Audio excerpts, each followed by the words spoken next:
we make mistakes at times, isn't it? And at that time, what do we say?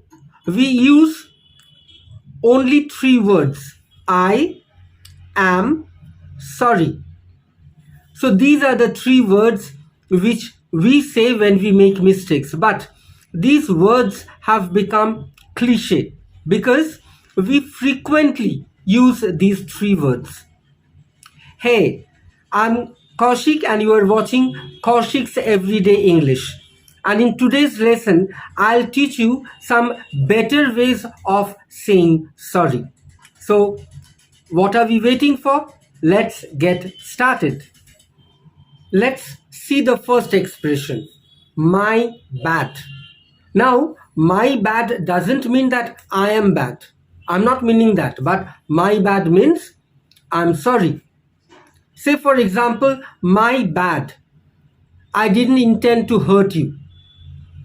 Right? Say, for example, if you feel that somebody has been hurt by you, but you have got no intention to hurt that person, then you can say, my bad. I didn't intend to hurt you. Or, oops, my bad. I stepped on your shoes. Now, this thing often happens that, say, for example, you are traveling on a bus and it's overcrowded and by mistake you stepped on somebody's shoes. Then you can say, oops, my bad. I stepped on your shoes. The next expression that can be used instead of sorry is pardon me. Pardon me means I beg your pardon. Maafi mangna, right? Say for example, you have made a mistake and you were telling your mother, pardon me, it won't happen again. That means I'm sorry, it won't happen again. I'm sorry for what I have done and it won't happen again. So pardon me, it won't happen again. The next expression is I had that wrong. Now this is also another way of saying I'm sorry, right? When you try to say that ये मेरा ही गलती है, मैं समझा नहीं, at that time you can say instead of I'm sorry, you can say I had that wrong. For example, follow this sentence, I had that wrong. I thought you bought this shirt for me. Now say for example, somebody had bought a shirt and you thought that he had bought that shirt for you, but it's not bought for you. At that time you can say ये मेरा ही गलती है, मैंने सोच लिया कि ये मेरे लिए खरीदा गया. So at that time you can use I had that wrong. Or you can say I had that wrong. What's your name? Now there are certain names which are pronounced in different manners. Say for example the name Saurav. Somebody pronounces it as Saurav. Somebody pronounces it as Shourav. Right? So you may not understand how to pronounce that name. So in that case, you can ask, I had that wrong. What's your name? Follow the next expression. Please excuse my ignorance. Now follow the word how I am pronouncing ignorance. Now many of us pronounce it as ignorance, but it's not ignorance, it's ignorance. Ignorance. Now please excuse my ignorance is another way of saying I am sorry, right?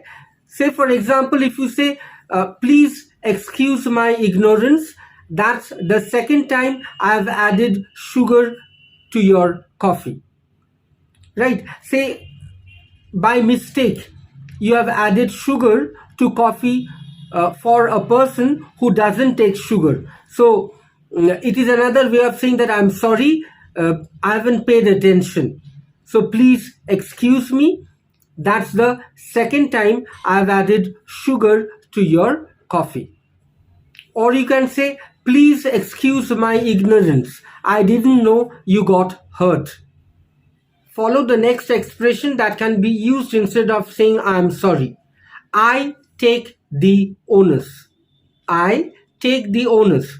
Now, you may wonder that what's the meaning of onus? Onus means responsibility.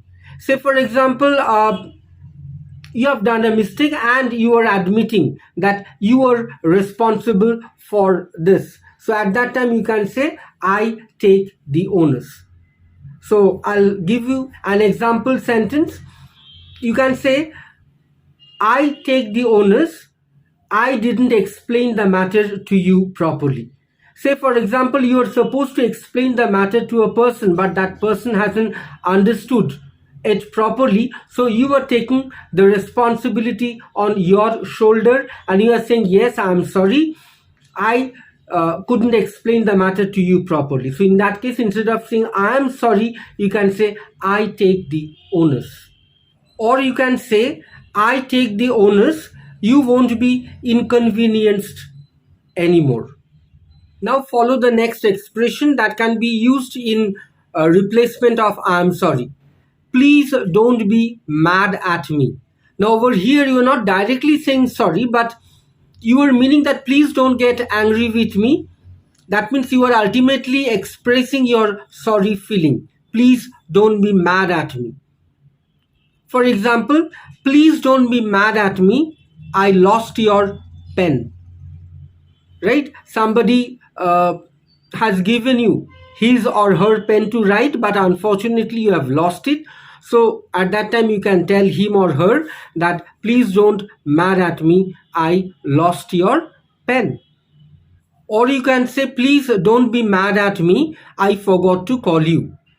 Now, say for example, you were supposed to call somebody, but you have totally forgotten about it.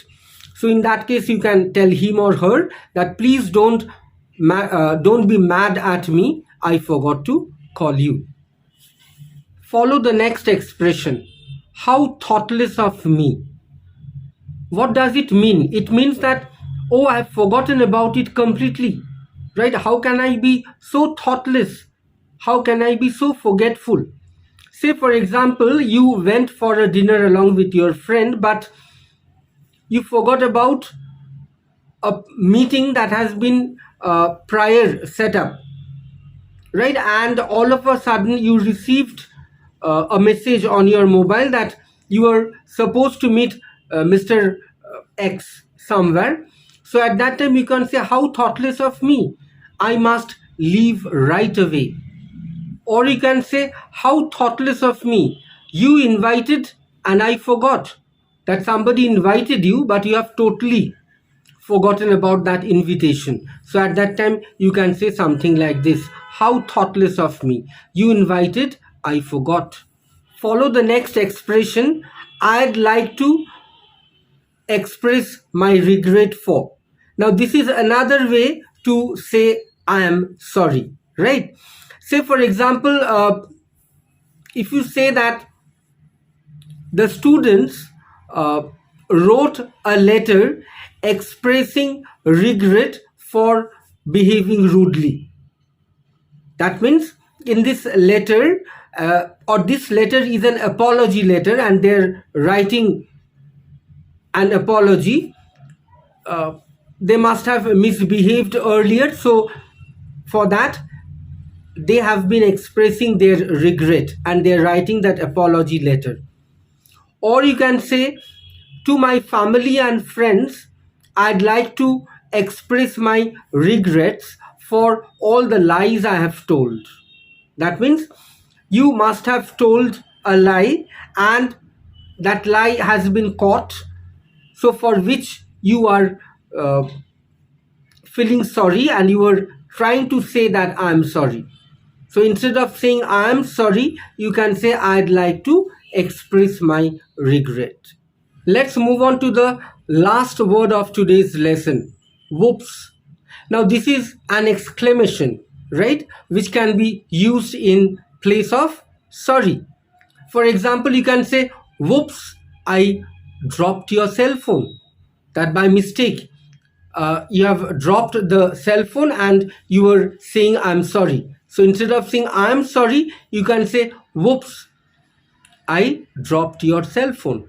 Or you can say, whoops, I didn't understand your point.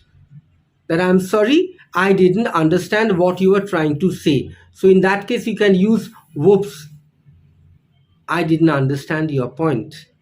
So, friends, this is for today.